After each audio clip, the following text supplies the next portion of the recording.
Hello, this is Jeff Whittington from Concord, North Carolina, and I've been getting some emails from some of you fellow Hangout members about my Skype lessons and how do I teach. And I thought I'd just do a few things that kind of explain the basic roles to start off with. And of course, you would already need to be familiar with placing your ring finger and your pinky firmly on your banjo head, just about an inch in front of your banjo bridge, right down in this area without touching the bridge. And a 3-point roll would be our first starting roll that we start off with, which is 3-2-1, and that's thumb, index, middle.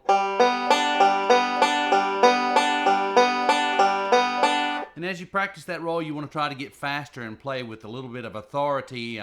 Not like you're digging in very heavy, but you definitely want to dig in strong enough that you have a very good approach to that. And it would sound like this as you speeded it up.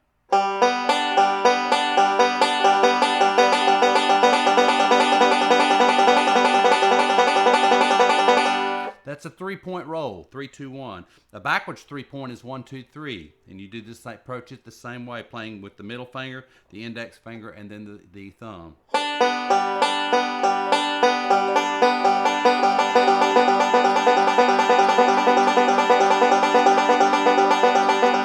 It takes a long time to get that smooth and played with definition where it will show up in your playing. The next roll we'll talk about is a 4-point roll, which is 3-2-5-1, and the fingering is thumb, index, thumb, middle. This roll has a certain kind of rhythm to it to really get a nice kind of feel with it, and here's the way I like to teach it.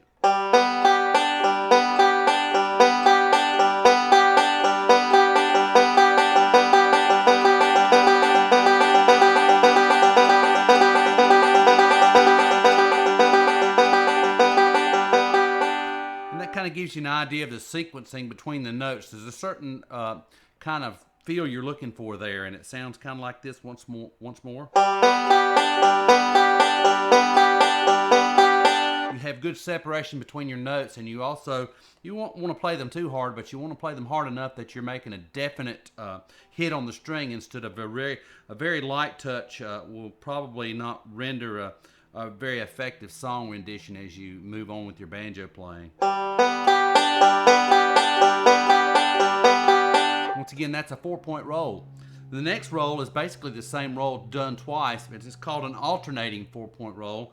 And you're going to play 3-2-5-1, 4-2-5-1. Thumb, index, thumb, middle, thumb, index, thumb, middle. And it sounds like this.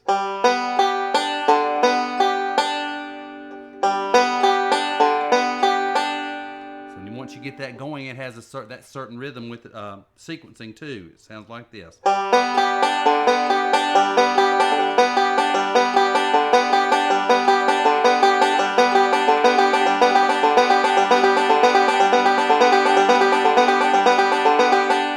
That's once again a 4-point alternating roll. And then the last really basic roll that we use a lot in bluegrass banjo playing, and there's many variations to it, but this is the one that I most noted for teaching. It's called an 8-point roll, and it's very common Scruggs roll. It's 3-2-1, then the 5th string with the thumb, then 1-2-3, and then the 1st string with your middle finger. So once again, your string numbers are 3-2-1-5, 1-2-3-1. So that would sound like this.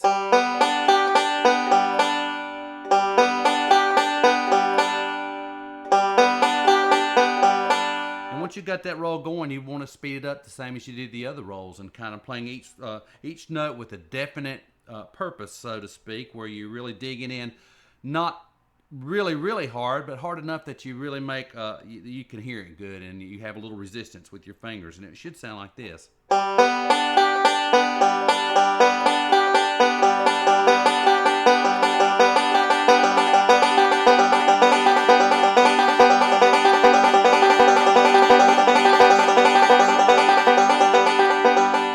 Once again, that takes a long time to really get that smooth and flowing. So that's your basic rolls, and I would suggest a student just starting off would get a chord chart, which is available anywhere on the internet, and basically play your basic chords, like practice your rolls, your basically your 4-point, your 4-point alternating, and your 8-point rolls, and maybe use of course an open G, and then maybe a C, and then maybe a D7. So you would maybe sequence something like this together just for practicing until you got your rolls where you really feel good about them.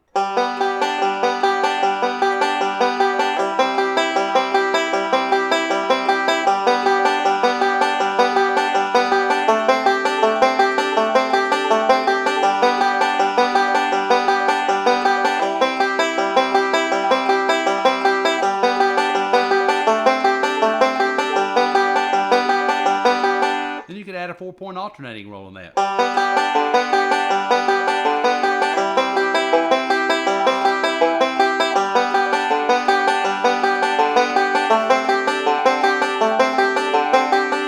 And then after that, you could do an 8-point roll.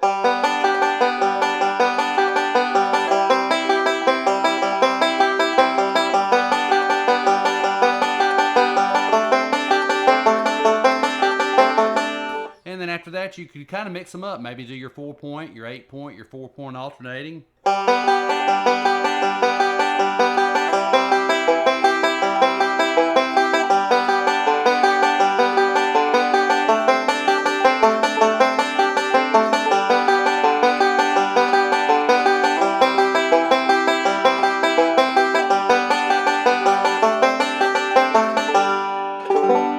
That's just a basic look at your rolls. I'll post another video kind of maybe teaching a song or two to kind of show you what I do with my Skype lessons, but it's really hard just to teach a video and know what a student's going to need. It's probably the best method is to be able to interact with the student and see how they play and try to help them with that. So we'll see you next time. Thanks, guys.